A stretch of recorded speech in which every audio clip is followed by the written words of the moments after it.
What's up, y'all? I'm gonna be very brief. I wasn't even expecting to make this video.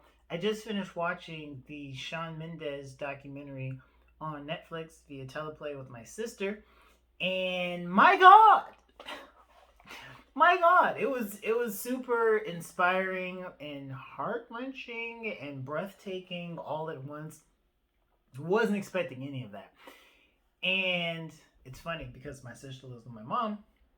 And so my sister and I are messaging like, "Oh my gosh, blah, blah, blah, blah, blah," like just all these feelings, and I feel so inspired, and I should do something. I need to go back and pick up the guitar and do my lessons, and I'm contemplating buying like a keyboard, and just so we're having this like profound moment, like we should be doing more with what we have. And my mom and my other sister asking my younger sister like, "So we're not gonna watch it, but like what was so inspiring?" And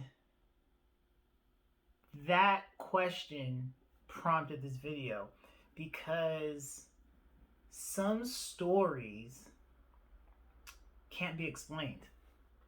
Some stories can only be experienced. And that's what she and I were talking about. I was like, there's no way to really capture the essence of the documentary because it wasn't your typical musician documentary of like, oh, I rocketed to fame and then everything went to hell because I was on drugs and it got real crazy. Like, I mean, I don't know. He's young, so maybe that'll happen in like the next documentary.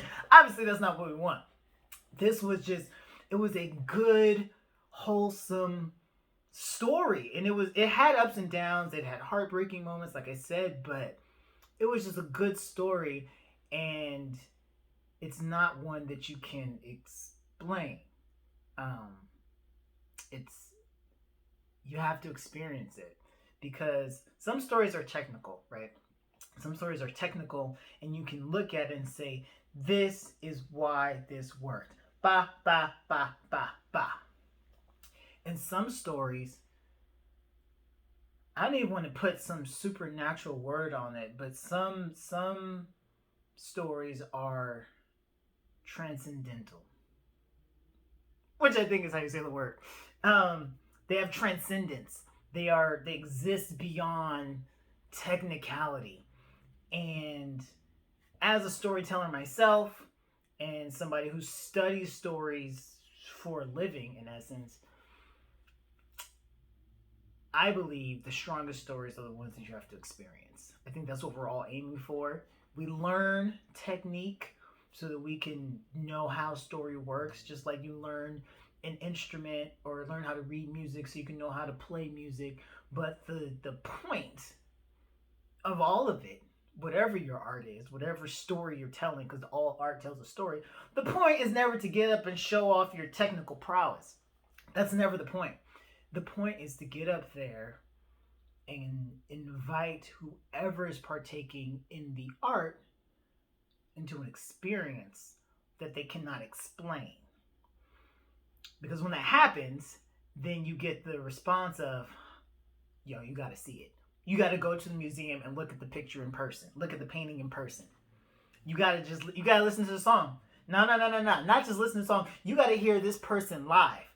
Nah, you got to see the movie. Nope, you got to watch the whole entire show. I know the first season's kind of slow, but you got to watch the whole thing in order to get into the transcendental experience of it.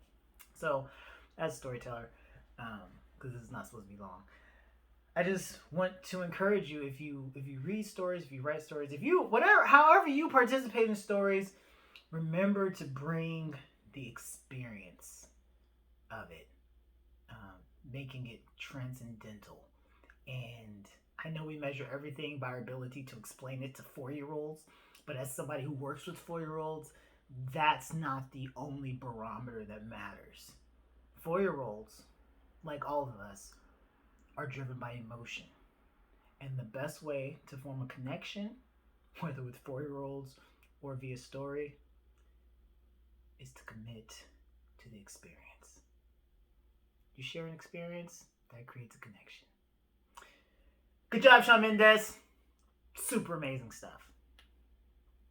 Talk story to me.